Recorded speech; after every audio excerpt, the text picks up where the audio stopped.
بسم الله الرحمن الرحيم الحمد لله رب العالمين والصلاة والسلام على عبده ورسوله نبينا وإمامنا محمد وعلى آله وأصحابه أجمعين أما بعد السلام عليكم ورحمة الله تعالى وبركاته.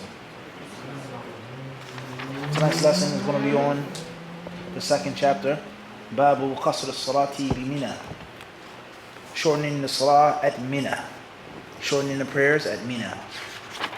Last night's class, we continued to speak on the beginning of the chapter, Hadith number 398, 399, Hadith number 400, and Hadith number 401, with regards to shortening the prayer, remaining in the place, making a short distance. What is the ruling on shortening the prayer when you travel? Is it mandatory? Is it recommended? Is it disliked? Is it haram? We spoke about the madhahib of the ulama, the different schools of thought with regards to this issue. Is it right? Is it wrong? Do you have to do it? Etc. We spoke on all of this last night in detail. Before tonight's class, if you're sitting in the classes on a daily or nightly basis and you're really trying to benefit and really trying to learn, if you know Arabic, you know a little bit of Arabic, you're studying English, you have to make a review of the class, jot down, summarize the notes, prepare for tonight's class, and the things that were unclear or didn't make sense with you or you didn't agree with, you should have them ready right now at all times. How to maximize your benefit from the classes, like we said before. So tonight's lesson is going to be on another specific from the specifics of the traveler's prayer, and that is when you make Hajj and when you make Umrah and you're at Mina. Should you shorten your prayers? Should you combine your prayers? Then obviously most people that make Hajj and Umrah are traveling, maybe 9 out of 10. But there are people who may live in the vicinity and they aren't necessarily traveling, like a woman who lives there and doesn't need a mahram to perform Hajj. She doesn't need a mahram to perform Hajj. But the average person is coming from outside, whether it is other parts of Arabia, other parts of the world, Middle East, etc. So therefore, one may have the misunderstanding or the belief that you don't have to shorten your prayers at Mina because you're making Hajj and make the Salah in its full length. Now before we start with Hadith number 402, we'll speak more on the general issue of those ulama who hold the view that it is permissible to shorten the prayers when you travel, versus those ulama who hold the view that it is mandatory to shorten the prayers when one travels. In Sahih Muslim, alaykum assalam wa rahmatullah, there is the narration in the story with regards to Uthman ibn Affan radiallahu anhu, and with regards to Aisha, our mother radiallahu ta'ala anha. Imam Muslim rahimahullah ta'ala, he says, وحدثني علي بن خشرم قال أخبرنا ابن عيينة عن الزهري عن عروة عن عائشة أن الصلاة أول ما فرضت ركعتين فأقرت صلاة السفر وأتمت صلاة الحضر. قال الزهري فقلت لعروة ما بال عائشة تتم في السفر؟ قال إنها تأولت كما تأول عثمان. وحدثنا أبو بكر بن أبي شيبة وأبو كريب وزهير بن حرب وإسحاق بن إبراهيم. قال إسحاق أخبرنا، وقال الآخران حدثنا عبد الله بن إدريس عن ابن جريج عن ابن أبي عمار عن عبد الله بن أبي بابي عن يعلى بن أمية قلت لعمر بن الخطاب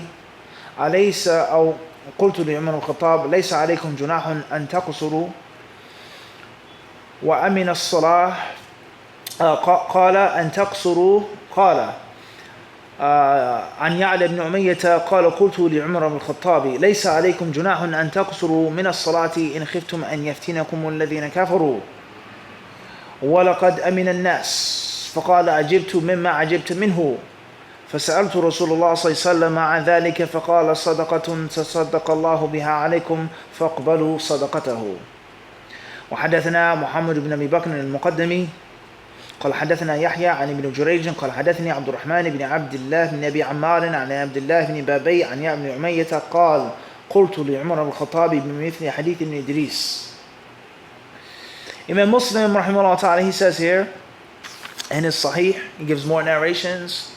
And as we've explained before, we'll explain again for further benefit for those who have a stronger appetite and a bigger or greater taste for the books of Hadith. One of the differences between Sahih Muslim and Sahih al-Bukhari is that Imam Muslim collects all of the narrations in one place, one appropriate place. He puts them all together. And he mentions the different variations, the different discrepancies, the additions of one hadith, let alone of several hadiths on one main topic. On one what? One main topic. So from that aspect, Sahih Muslim is easier than Sahih Bukhari. And from that aspect, Sahih Muslim is better than Sahih Bukhari. It's more thorough from that angle, from that perspective. If you're looking for the hadith regarding wearing white, and the virtue of wearing white, and the excellence of having on white, and you only want those hadiths from Sahih Muslim, it's easy to find them in what? One place. Imam al-Bukhari, rahimahullah ta'ala, regardless of how you search for it in his book, and there are methods of referencing a hadith, of looking for hadith, what we call ilm takhrij. Ilm takhrij. Even in English, you have to do a project, or an essay, or a report, or you have to cover for the khatib at work, or at the MSA. You need to put together a khutbah. Simple basic things. I don't have to be a chef to know how to make a few basic meals in the kitchen. To make a few basic meals. You never know when someone is sick, your husband and your wife, they can't cook for you. Or when you're stranded somewhere. Or you're in a place and they only serve alcohol or swine or this and that. You have to cook yourself. Everybody understand this? A few basic things. Not a chef, but I know where to find this at, how to cook this. Basic stuff. To have a nice warm hot meal on which I'll go to sleep and I'm not hungry. And the same applies to the books of hadith, even in English, let alone a student of knowledge who's a beginner, who knows a little bit of Arabic, he's aspiring. You have to know basic things, basic maneuverability around these books. So Imam al-Bukhari, rahimahullah, he may have the narration about the Prophet ﷺ, when he was visited by Abu Dharr and he was wearing white clothes. In this chapter, Kitab al-Iman. And in another chapter, Kitab the Virtues of Abu Dharr. In 3 or 4 or 5 places, he may have one hadith. And you have to look and search. And Imam al-Bukhari, rahimahullah, oftentimes he would do that intentionally to make the student work hard and to appreciate the benefit. And also show him how to deduce 20 rulings from one hadith. التقطيع يقطع يختصر الحديث يحذف أشياء يبوب عليه من أجل الاستنباط والاستخراج من أجل الاستنباط والاستخراج. الإمام مسلم لا ساقها كلها في مكان واحد في أنسب مكان في كتابه. And my, so we've explained this. So here in Sahih Muslim, it says Kitab al-Musafir or Salat al-Musafirin wa Khasriha, the book of the traveler's prayer and shortening the prayer. And in this one chapter, he gives several narrations on the traveling salat. Whether they're different companions who narrated different incidents, or 1 or 3 or 4 or 5 versions of the narration of Aisha, of the narration of Uthman, in one place. Everybody understand this? So don't take this from me in Arabic. Go to your copy and compare Bukhari and Muslim. In English, go to your translation and what? And compare it. Right. So from the narrations that are mentioned in here, Sahih Muslim, not wal-Marjan, is the narration of 399 in wal-Marjan, the report of Aisha. Imam Muslim, he says, وَحَدَّثَنِي عَلِي بْنُ خَشْرَمٍ. Like we mentioned in the khutbahs, oftentimes, not every week, but oftentimes, we mention the isnad, the chain of report. So when Imam Muslim says, وَحَدَّثَنِي عَلِي بْنُ خَشْرَمٍ, this wow here means that he already mentioned narrations previously. He says that this man whose name is Ali, the son of Khashram, that's Imam Muslim's teacher. You're reading the isnad backwards, going the opposite way. Imam Muslim says, Ali ibn Khashram told me. Meaning Imam Muslim was sitting down with this man whose name was Ali ibn Khashram. And this man Ali, he told him, or he was told, he says, أخبرنا ibn Uyayna. A man whose name Ibn Uyayna, we all know Sufyan ibn Uyayna, he told him. So the Shaykh of Ali ibn Khashram is Ali ibn Uyayna. And Ibn Uyayna, he was the disciple of, he says, An Zuhri, from Muhammad ibn Shihab, the famous Tabi, Zuhri, who was influential and most pivotal in the compilation of much of the books of hadith during his era, as we've explained in other lectures and classes. how groundbreaking the works of Zuhri was in compiling the books of Hadith. Zuhri's teacher, his name is Urwa. Urwa ibn Zubayr. Urwa ibn Zubayr. And Urwa, he is the disciple of who? Aisha. He's the pupil of Aisha. He's a man who's the student of Aisha. He's from the Tabi'een, the Salaf al-Salih. So the isnad is Imam Muslim. Is reported from who?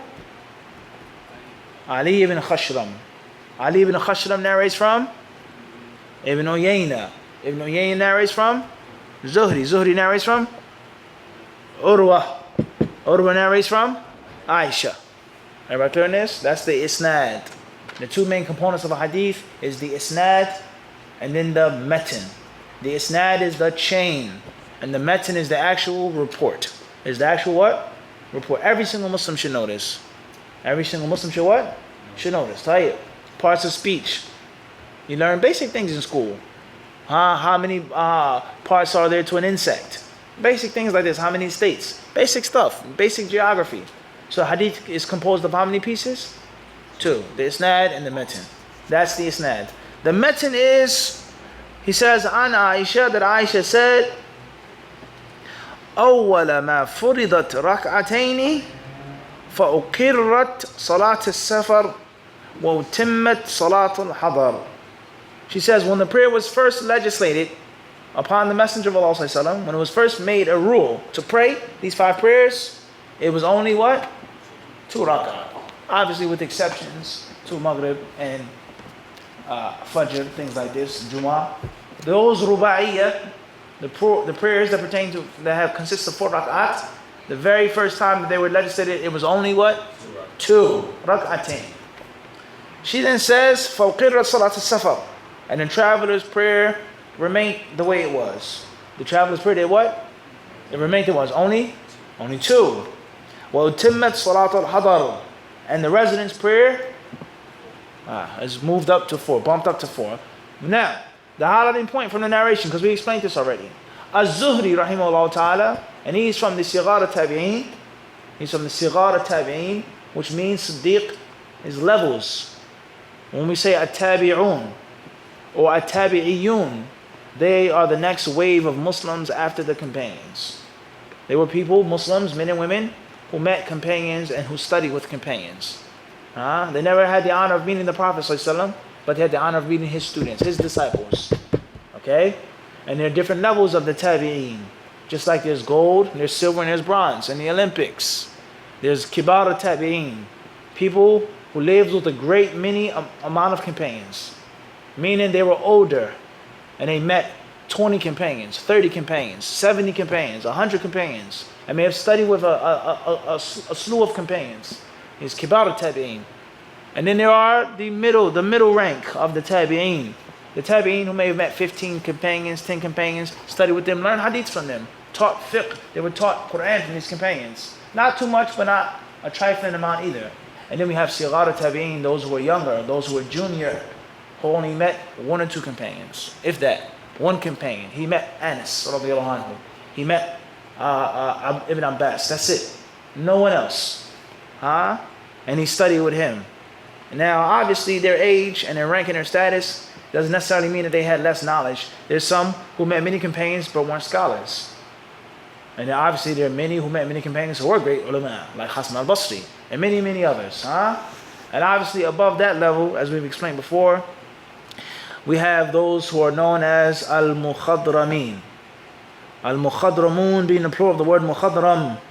And a Mukhadram is a person who lived during the time of the Prophet ﷺ. He was a Muslim, but he never met the Prophet. He never met the Prophet. In other words, the only thing that takes him away from being a companion is what? The companion actually met the Prophet. Whether they were blind, whether they were women, whether they were children, they met the Prophet. They came in physical contact with the Nabi al-Kareem ﷺ. So the Prophet ﷺ's da'wah spread to different parts of Arabia, Yemen, so on and so forth. People accepted Islam, but they didn't get a chance to make hijrah on time before the Prophet passed away. Some people were on the outskirts of Medina when the Prophet died. So they're called mukhadram. So they are not sahaba. They're tabi'een. Everybody understand this? Like you have a top 10 list. And those who don't make the list, you give a what? An honorable mention. An honorable what? Mention. Everybody understand this? So therefore, among the tabi'een, there are different levels. And from those levels is the level which is called sighar tabi'een. And from the sighar tabi'een is a man whose name is Zuhri. Zuhri. And this man, Zuhri, you can read about him, his life in detail. Very influential Islamic personality. He narrates from another tabi'i, whose name is Urwa. Everybody understand this? His name is what? Urwa. So sometimes the tabi'i narrate from what? Each other. Maybe two of them in a chain, three of them in a chain. Just like you mentioned something from your friend who got it from another friend. Everybody understand this? You heard something from your older brother who got it from your father who got it from grandpa. And then other times you narrate directly from your father or even from your... It's all from the sciences of hadith. So Zuhri, he says, I asked him a question. Something was problematic. Why did Aisha radiallahu anha complete her prayers when she was traveling? And she narrated this from the Messenger of Allah sallallahu alaihi wasallam. She's narrating that this traveler's prayer is only supposed to be rak'atayn, but when she traveled, she did what? She did 4. Ma balu Aisha. This is mushkil. She narrates something, but she did something what? Opposite. He told Az-Zuhri, he says, أنها تأولت كما تأول Uthman. That she made an interpretation just like Uthman made an interpretation. Meaning when Uthman was the leader and he led the people on Hajj, the Khalifa, as we said before, the Muslim leader in the time of the Salaf, the Sahaba, even not too long ago was different than how it is now. There was no president and prime minister and it wasn't nothing like this. The leader, the Khalifa of the Muslims was the one who was in front of the Muslims. He led the Muslims in Salah. He was a scholar, a mujahid, a statesman. He led the Muslims in Hajj. He led the Muslims what? In battle. It wasn't how things are now. Everybody understand this? In which you may live in a country for many, many years, never ever see or experience anything to do with the leader. It's different. So Uthman radiallahu anhu was the Khalifa and it was his job and his duty to do what? Lead the people in Hajj. So when he led the people in Hajj, he did not make 2 rak'ah. Rather, he made 4 rak'ah. He made what? 4 rak'ahs. And this is from the different controversy that was brought up against Uthman radiallahu anhu from his critics. He opposed the sunnah in front of everyone. So he said that Uthman radiallahu anhu, he made a ta'weel. He had a different understanding, a different application. The hadith doesn't, whatever the case may be. And this is critical in understanding the fiqh and understanding the khilaf and reasons why. And then how easy it is to say you're not following the sunnah. How easy it is to say, oh, you have a mistake and you have this issue and that issue. That's easy. Anyone can just do that. But the actual fiqh of the issue is a different what? Different story. Now, a person could be wrong or they could be right in that interpretation. But it doesn't always mean that everyone that doesn't do exactly what you do just wants to go against what you call the truth and what you wish to monopolize as the haqq. It doesn't mean that. It doesn't matter how much, I will say you pronounce it with the qaf. That doesn't change the facts. Everybody clear on this or not? Everybody understand this? You may disagree or you may what? Agree. He may be wrong, but he may have a reason why he's what? Doing other than that. And if a person has learned it, and if a person has proper qualifications, they're at least entitled what? They're entitled to that. Everybody clear on this or not? So he says that Aisha radiallahu anha, she made the ta'weel that Uthman radiallahu ta'ala anhu made. And know what he says about this narration. اختلف العلماء في تأويلهما فالصحيح الذي عليه المحققون أنهما رأي القصر جائزا والإتمام جائزا فأخذ بأحد الجائزين وهو الإتمام وقيل لأن عثمان إمام المؤمنين وعائشة أمهم فكأنهما في منازلهما وأبطله المحققون بأن النبي صلى الله عليه وسلم كان أولى بذلك منهما وكذلك أبو بكر وعمر رضي الله عنهما. The first, he says, why did they do this? The Prophet didn't do it. This is how the prayer is, but they did otherwise. Different reasons, different interpretations why they did that. The first reason, this is the first view, some ulama, they say that the correct view is that Uthman and Aisha, they both held the view that it was permissible to shorten the prayer and not obligatory. It's permissible to make 4, and it's also permissible to what?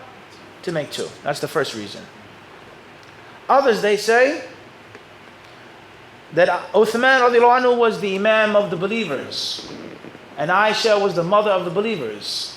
So there was no need for them to shorten their prayers, because wherever they go, they're to have a home. They're supposed to have a what? A home. He's the Imam Amir al-Mu'mineen. As we say, Mikasa. Everybody understand this? Wherever he goes, he's the leader of all of the Muslim territory. So Mecca, Medina is all what? You understand this? And they said Aisha radiallahu anha, she was their mother. So same applies. You live in a state or city, your mother lives in a state or city. She comes to your place, your city. It's an automatic given that what? Aywa, you don't have to stay in a hotel. This is your house. What's mine is yours. And they say no. And no, he says, the muhaqqiqun, the strong scholars, they reject that reason. And they said, if that was the case, then the Prophet ﷺ would have what? He would have done it. As Allah tells us in the Quran, and as the Prophet ﷺ explains to us in narrations, that the Prophet ﷺ is closer to the believers than what? Their own selves. An-nabiyyu awla bil mu'mineen. Allah says, the Prophet has what? More right to the believers what? Than themselves. He's closer to the believers than they what? Than themselves. If someone dies, someone needs a debt, someone needs relatives left behind, the Prophet, he says, I take care of these things. I'm closer to the believers than what? Everybody understand this? So that's not accurate. That's what? He said that's not accurate. Moving forward, he then says here, and also Abu Bakr radiallahu anhu, he did not make 2 rak'ah. And he was the Imam al-Mu'mineen. Nor did Umar. So that can't be a strong reason. Waqila, a third interpretation is لأن عثمان تأهل بمكة وأبطلوه بأن النبي صلى الله عليه وسلم سافر بأزواجه وقصر. The third interpretation says that Uthman had a wife in Mecca. That he had a wife in Mecca, so when he got there with his wife, he was no longer a traveler. He was no longer a traveler. And some scholars say that's not strong, that's not consistent, because when the Prophet ﷺ traveled, he traveled with his wives. And he still made only 2. Now one may accept that reason. If the Prophet ﷺ traveled with his wives, that doesn't mean that he's no longer a what? Traveler. It's not the same as a person having a wife there in Queens. I live in Brooklyn, my wife is in Queens. Or let's say a different state. The discrepancies, the 5 boroughs, etc. My wife is in New York, but I myself live in Connecticut. So when I come to New York City, I have a house, I have an apartment, I have warm towels, warm food. It's no longer, I'm not traveling anymore. Everybody understand this? An-Nawawi rahimahullah ta'ala, he then says,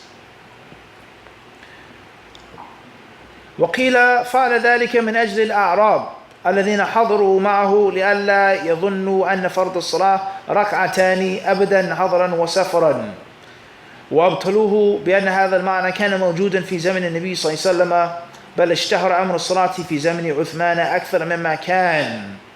Another interpretation, they say that Uthman, he didn't shorten the prayers because there were a lot of nomads, a lot of Bedouins, a lot of ignorant new Muslims that were there on Hajj. And he didn't want them to see him and to think that the prayer was only 2 rak'ah. He feared the ignorant people thinking that that was the actual proper practice. And he says, وَأَبْطَلُوهُ, they reject this. And that's why did they reject this? Because this reason was existent where? Time of the Prophet, there were Bedouins. There were people who were ignorant that came and made Hajj. And the Prophet still only made 2. And let alone the fact that the prayer was even more well known in the time of Uthman than it was in the time of Prophet. Everyone understand this style? Sadiq, this is what we call a seesaw technique. You bring up a proof, a reasoning, and then you do what? No. So imagine if you keep doing this over and over and over again on different issues. Salah, this aqidah issue, this issue, this issue. You do this for many, many years, and you have a teacher and you're trained. You're going to be what? And it's going to come quick, without no fault. فَإِنْ قِيلَ فَإِنْ قِيلَ فَإِنْ قِيلَ فَإِنْ قِيلَ فَإِنْ قِيلَ. What if we say? What if? فَإِنْ كَذَا وَرُدَّ وَأَوْرَدَ فُلَانٍ. Everybody understand this? I myself named this the what? The seesaw technique. Up and down, back and forth. Everybody understand this? Tayyib. He then says, rahimahullah ta'ala, and this also goes to show us, Harun, is that everything that's mentioned by a scholar doesn't always mean that it's what? Sound or reasonable. And when he say qila, it is said, he's talking about what? Ulama. This one said this, he said that. This is why Uthman. It doesn't always mean that it's solid and it's in concrete, unless you're a blind follower and a fanatical blind follower, like a zombie. And the only thing that matters is a scholar says something. Makes sense? Reasonable Quran and Sunnah against what you personally know, doesn't matter. If that's your mindset, then of course there's no what? Yeah, there's no hope for you. You're stuck in your own world. But if you actually want to use your mind that Allah gave you, and no disrespect to anyone, but I'm using my mind that Allah gave me, and I want to be asked about on Yawm al-Qiyamah, then just because someone says something doesn't mean what? Are we clear on this or not? And this is a sad, unfortunate reality with regards to the Muslims, with regards to the non-Muslims. Here in the United States, the people, they say about the president, or this governor, or this senator, or this one or that one, just because a person says something or makes a decision or feels a way, that does not mean that it's the what? The Constitution of the United States. Nor does that represent the views and the opinions of all Americans. And it was made by the what? The president himself, the top authority. He's not above the law. He's not what? He's not above the law. His statement, his opinion is not the what? Constitution. Banning these people from coming to the United States from these countries. The first thing that they said, why you can't do that? Even though he had a reason. We're protecting our country from terrorism and from terrorists and so on and so forth. Regardless whether that was right or total hogwash. It's not the point. He had a dalil for why he did that. Why did they reject that? Because they said it was unconstitutional. Your view, your decision, your ijtihad goes against the core fabrics of our sharia. Today we have a sheikh says it, an imam says it, khalas. Deaf, dumb, blind, there's no thinking. He said it, khalas. And it clearly goes against the fabrics of the what? Of the sharia. And that's sad. That's a sad reality. Moving forward. An-Nawawi rahimahullah ta'ala, he then goes on to say, وقيل لأن عثمان نوى الإقامة بمكة بعد الحج وأبطلوه بأن الإقامة بمكة حرام على المهاجر فوق ثلاث. The next interpretation is that Uthman radiallahu anhu intended to stay in Mecca after Hajj. So due to the fact that he wanted to stay in Mecca for some time, he was no longer going to be considered a what? Traveler. And he says, the what? The seesaw what? No. وَأَبْطَلُوهُ, that's wrong because, why is that wrong? That ain't it. Come again. Why is that wrong? We need some quick wit now. Because it's haram for the immigrant to remain in Mecca for more than 3 days afterwards. Uthman needed what? Huh? No, what did Uthman do? He left Mecca and he migrated to Medina. It's just that easy. It's just that what? Uthman, the Prophet, Abu Bakr, Fulan, this companion, all of them, they did what? They made hijrah. And it's unlawful for them to go back, what? And live in Mecca. Everybody understand this? From one thing you learn what? 10,000 things. The rulings of hijrah. I've left New York City. I've made hijrah. I'm gone. I live overseas. You come back and you visit. You cannot what? No. You can't stay there. Is it more than 3 days or not? That's a different story. The specifics of Mecca. The point is, you have made hijrah. You can't just say, I'm moving back here now. Everybody understand this? So it's haram for Uthman radiallahu anhu to intend to stay there for more than this period of time. So that is not a strong reason. You understand how it works? Next point, he says,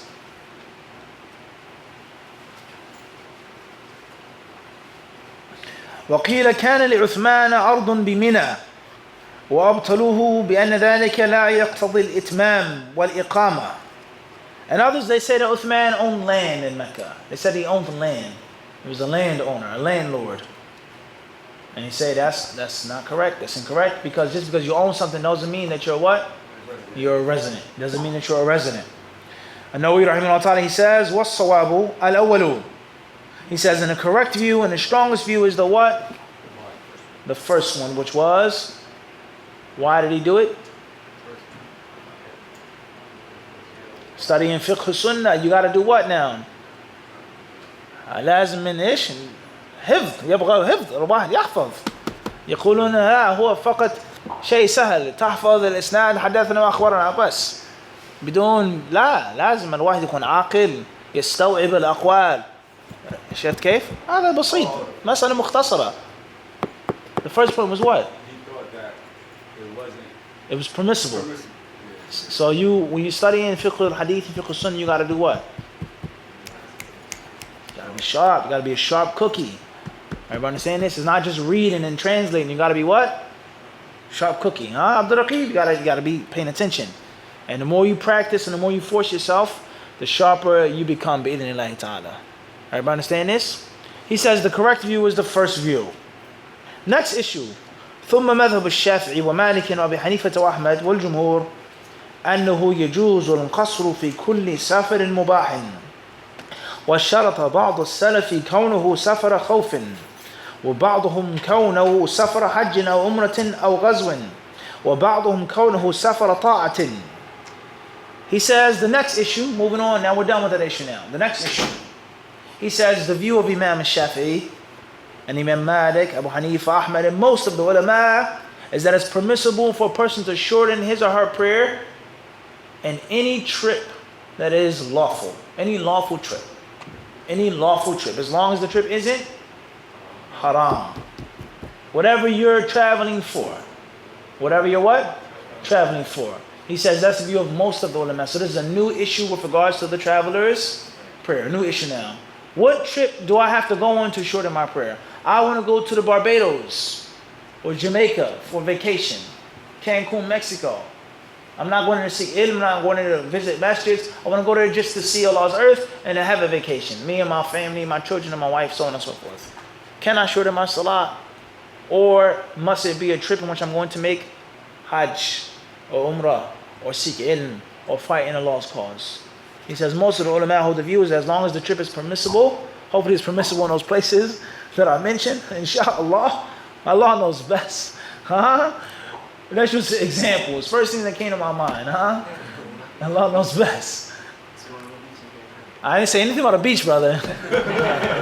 Your thoughts betray you. I said Cancun, Mexico. I never said a beach. Tayyib. Al-Mim. He says here, most of the ulama hold the view that it's permissible to do this in any, as long as the trip is what? Permissible. And some of the Salaf, he said, they made a condition that it has to be a trip for Hajj or Umrah. Another said that it has to be a trip for fighting. Sword, akhi. Not jihad or nafs. Actual steel. Fighting in the cause of Allah subhanahu wa ta'ala. Not jihad what? A nafs. Actual jihad al-kuffar. And others, they say any trip that is based off of obeying Allah subhanahu wa ta'ala. Any trip that's based off of what? Obeying Allah subhanahu wa ta'ala. Moving forward, he says, rahimahullah ta'ala, قال الشافعي ومالك وأحمد والأكثرون ولا يجوز في سفر المعصية وجوزه أبو حنيفة والثوري. The next issue, Malik, Shafi'i, Ahmad, most of them they say it's unlawful to shorten your prayer if you're traveling to disobey Allah. It's unlawful to shorten your prayer if you're traveling to do what? To disobey Allah. As far as Abu Hanifa rahimahullah and Sufyan al-Thawri and others, they say that it's permissible even if you're traveling to what? Go to the beach in Cancun. Abu Sa'id said that's haram. Absolutely. That's what you said in 100 words. 100 words. You can't go to the beach. Mutlaqan, period. No time with your family, halal glasses, sunglasses, doesn't matter. There's no difference. Al-Muhim. At the end of the day, this goes to show another branch. Some ulama they say the correct view is this one, is that the Prophet ﷺ never made an exception to what trip you can and cannot shorten your prayer in. Now, that's one way of looking at it. Another way of looking at it is the concept of the wisdom. Why would it make sense for the rules to be made easy for someone who's being disobedient? Why would it make sense for the rules to be changed and bent for someone who's going to disobey Allah and to break His rules? That sounds great. However, once we open up that door, all types of rulings, what? Change and differ. So we stop where the rules stop.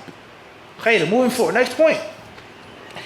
He says, ثم قال الشافعي ومالك وأصحابهما والليث والأوزاعي وفقهاء وأصحاب الحديث وغيرهم لا يجوز القصر إلا في مسيرة مرحلتين قاصدتين وهي 840 ميلا هاشمية والميل 6000 ذراع وذراع 24 إصبعا معتدلة والإصبع 6 شعيرات معترضات معتدلات. قال أبو حنيفة والكوفيون لا يقصروا في أقل من 3 مراحل. وروي عن عثمان وابن مسعود وحذيفة. وقال داود وأهل الظاهر يجوز في السفر الطويل والقصير حتى لو كان 3 أميال قصرا. He says here, the next issue is how long does the trip have to be? Like we mentioned the other night, how long does the trip have to be in order for you to shorten your prayers?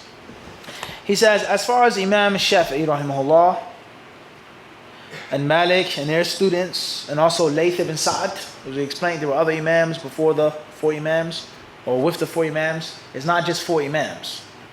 That's the utmost stupidity to say that in the history, the golden legacy of Islam is that there were only what? 4 Imams. That doesn't make sense.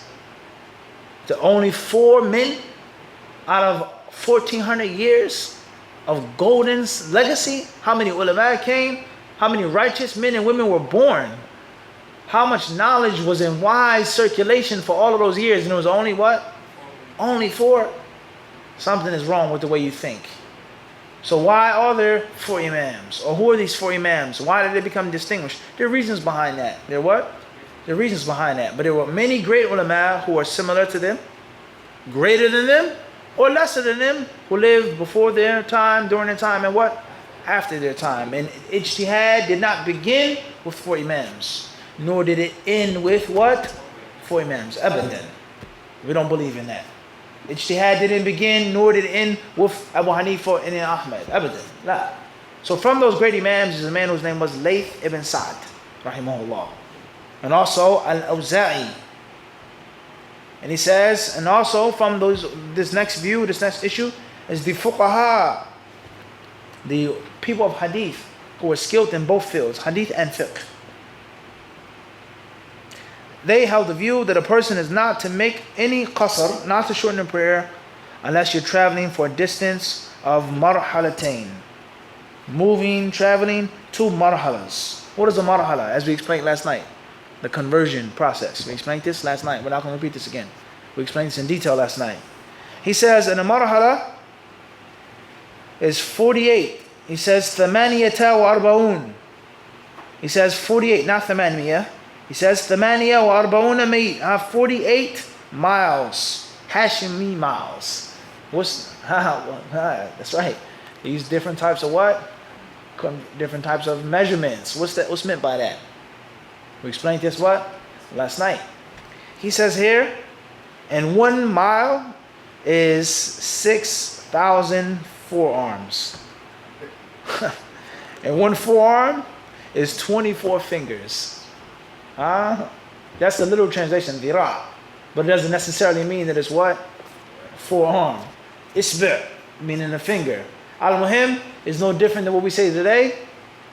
Inches, centimeters, feet, yards, etc. This is how they spoke and how they used and how they calculated and measured what? Distance. Clicks. 6 clicks east. Say? Or we talk about degrees. Naam? Talk about what? Degrees. Same difference. Everybody understand this? Moving forward. He says here, and he says, wal-isbi' 6 sha'irat. He says 6 long follicles of hair. See how precise their system was? Just like what? No different than today. It's just a different lingo. Different what? Different lingo. And all of the modern, mind-boggling, spine-tingling technology we have today is nothing more than a product of what? The powerful mind of the past. The powerful mind of the what? Of the past. GPS is based off of what? Homing pigeons. Everybody understand this? Stars. Moss. grows in what direction? No, only north. That's a faida. That's direction. That's global positioning system.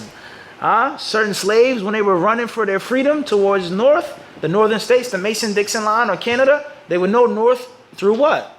No, not the star. Nah, we never said that. What are you going to do if it's cloudy at night? Oh, you can't. You got bloodhounds on your back. What are you going to do if it's cloudy at night, akhi? Or what about if you're traveling in the daytime? It's more than one way to do what? Skin a cat. That's what the old heads used to say back in the day. It's more than one way to what? Skin a cat. There's wisdom in that statement. So they knew that moss on rocks or stones, a brook, a pond, a tree, it only grew in what? Towards the north. So there's always been a concept of direction. There's always been a concept of measuring, of weighing, of deciphering. And the people today, for all of these years of wisdom and practice, they just what? Put it into a phone or a computer. Whack it out. It's all the same. Weapons, medicine, it's all what? A pill, a capsule, it's all the same. It's just modernized and sophisticated and refined and industrialized. But the concept of it is always what? Always the same. A bow and arrow, a lance is nothing different than a what? Modern means a bullet. All the same. Piercing the flesh, spilling blood. Everybody understand this? Tayyib. He says here, Abu Hanifa rahimahullah and the scholars of Kufa, they give a different view, no less than 3 marhalas. And it's also been narrated from Uthman ibn Mas'ud and Hudhayfa. As far as Dawood ibn Ali and Ahlul Zahir, the literalists, as we explained last night as well, then they say a person he can shorten his prayer on any trip. No matter how short or how long, as long as it is actual trip, journey, safar, as we explained. Khairan inshallah. Tayyib. So that's enough of that. What's important here, the thing that we're trying to do is to show you how to understand, how to break down, how to deduce, and how to combine and merge fiqh with hadith. Everybody understand this? The most powerful science, the most beneficial field of study, because everything is included right here. Lugha, fiqh, aqidah, tafsir, history, geography, science, everything is all what? As we've been saying all of this time. Tayyib, inshallah. Here, the next chapter, it says, hadith number 402, حديث عبد الله بن عمر رضي الله عنهما قال صليت مع النبي صلى الله عليه وسلم بمنى ركعتين وأبي بكر وعمر ومع عثمان صدرا من إمارته ثم أتمها. It's narrated by Abdullah ibn Umar رضي الله عنهما. I offered prayer with the Prophet صلى الله عليه وسلم, Abu Bakr and Umar at Mina, and it was only 2 rak'ah. Uthman رضي الله عنه in the early days of his caliphate did the same. But later on, he started praying the full salah. Later on, he started what? Praying the full salah. Hadith 403. حديث حارثة بن وهب الخزاعي رضي الله عنه قال صلى بنا النبي صلى الله عليه وسلم ونحن أكثر ما كنا قط وآمنه بمنى ركعتين. Narrated Hadith ibn Wahab رضي الله عنه, the Prophet صلى الله عليه وسلم led and offered us with 2 rak'ah at Mina, although our number was more than ever and we were in better security than ever. Meaning, the rulings of Islam remain, even if some of the basic wisdoms may no longer remain. The rulings of Islam, and what we mean by rulings, we mean hardcore rulings. Al-ahkam al-mansus alayha. Amma al-ahkam al-ma'khudha min al-ijtihad wal-istinbat أو الأقيسة وهذه الأشياء فهذه الأمور قد تتغير قد تختلف من زمن إلى آخر. أما الأحكام المنصوص عليها فلا أبدا، ولو أن الحكمة قد انعدمت. أنت معي؟ ولو أن الحكمة والإلا التعليل من هذا الحكم الشرعي قد انعدمت، خلاص زالت، لكن مع ذلك ما نترك. أنت معي؟ فرق بين المسألة المنصوص عليها وبين المسألة المبنية على الاجتهاد. انتبه لنفسك الآن، هذا منشأ غلط وباب خطأ. كثير من الناس ينزلق في هذا الشيء. يخلط بين المسائل التي هي مبنية على الاجتهاد والنظر وبين المسائل التي هي منصوص عليها لا مجال خلاص النبي نص عليها أباح هذا الشيء كره هذا الشيء حرم هذا الشيء.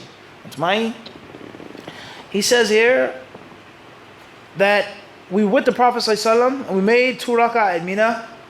He says, and we had large numbers and we were totally safe. Meaning that the ruling what? Remains.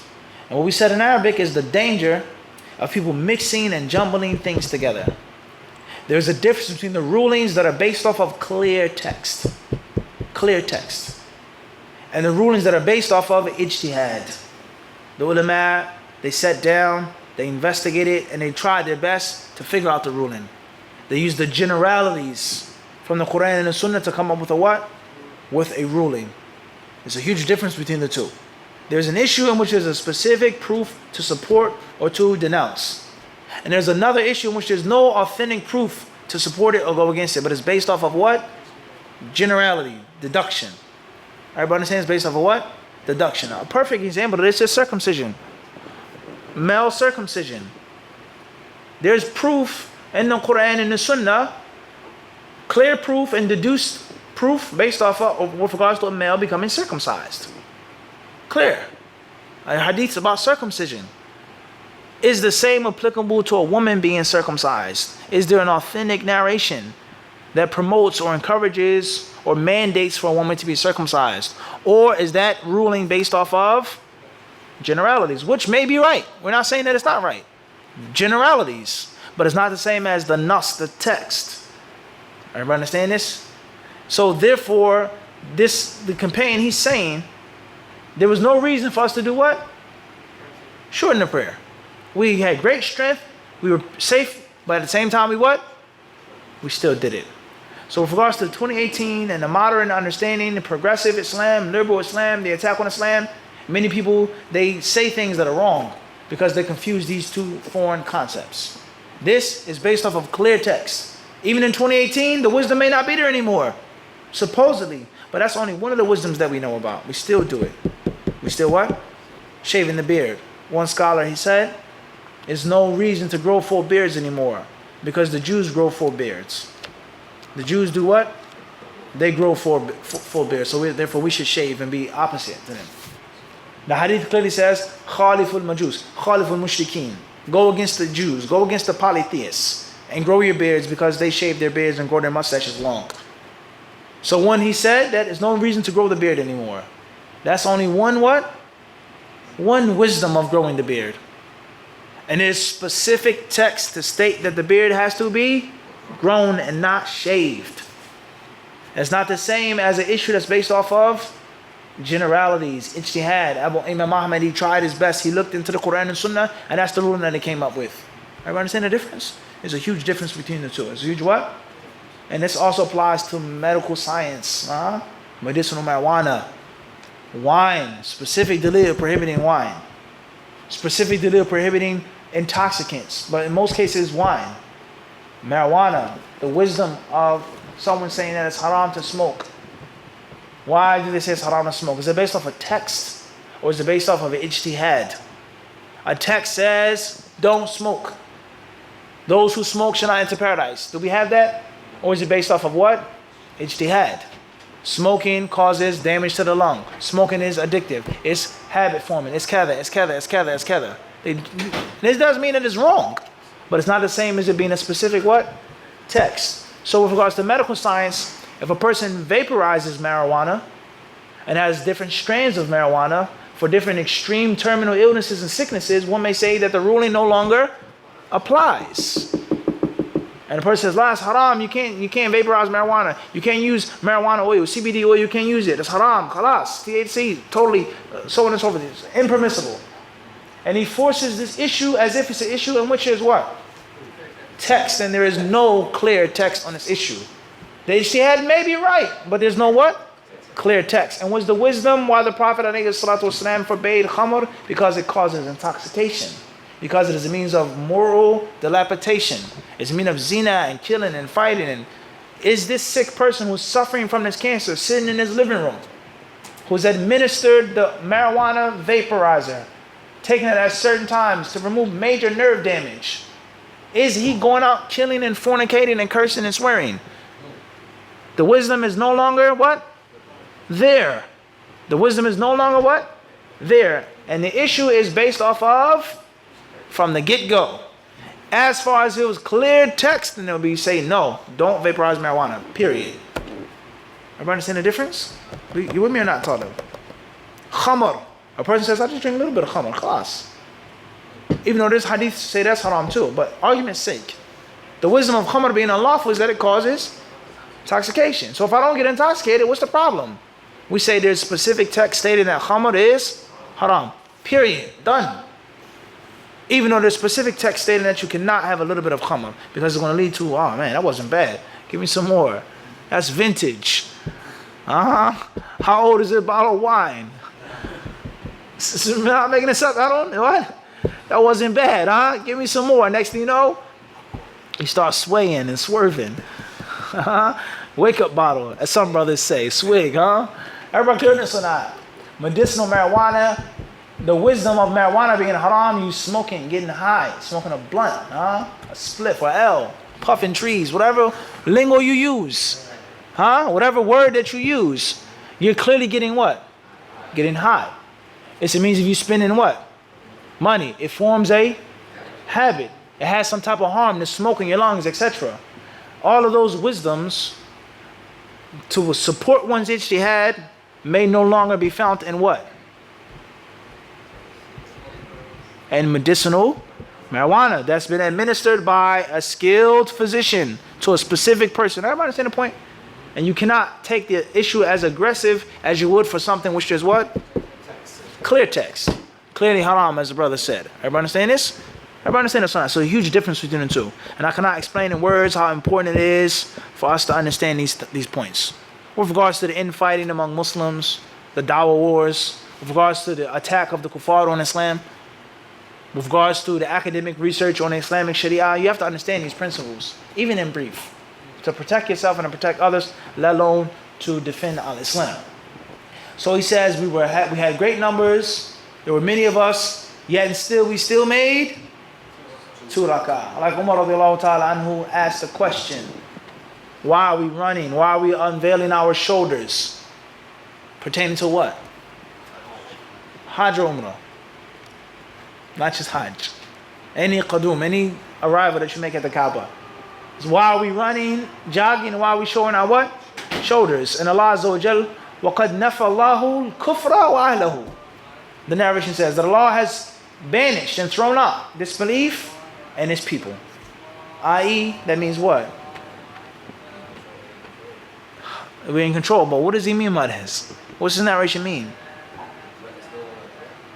What was the original legislation of doing this? هذا هو. It says that coming from Medina are weak men that have been beaten down by the sun of Medina, the heat of Medina. So the Prophet, he told the companions to show them their what? Flex their muscles and to show them that they're not exhausted and beat down from the trip. And that's why they made the ramal. They ran around, whether it's the first 3 or all 7, the ashwat, the circuits. So that's a clear wisdom why they what? Why they did that. Are you guys with me or not? That's a clear reason why they what? Why they did that. In the time of Umar ibn Khattab radiallahu anhu, there was no Quraysh. Quraysh was gone, slaughtered, killed. They were wasted, done. You either accepted Islam or they were killed. There was no more mushrikeen in Mecca anymore. It was over. Everybody understand this? So Umar radiallahu anhu, he asked the question one day. He says, why are we still doing this? And Allah has taken away kufr in His people. He says, yet and still we'll never leave off anything from the sunnah of our Prophet. He said, we won't what? We won't leave anything from the sunnah of our Prophet, even though the original wisdom was no longer applicable. Everybody clear on this? And there are many, many other things that have become symbolic in Islam, and we still do them. Everybody understand the sunnah? We go on and on and on, example after example. Khairan inshallah. Allah Azza wa Jal surely knows best. Wa sallallahu sallam mubarak ala abdihi wa rasulihi nabiyina wa imamina Muhammad. هل جاءك اتصال عبد الرقيب؟ الاتصال ممكن تتصل بالعبد القوي تسأله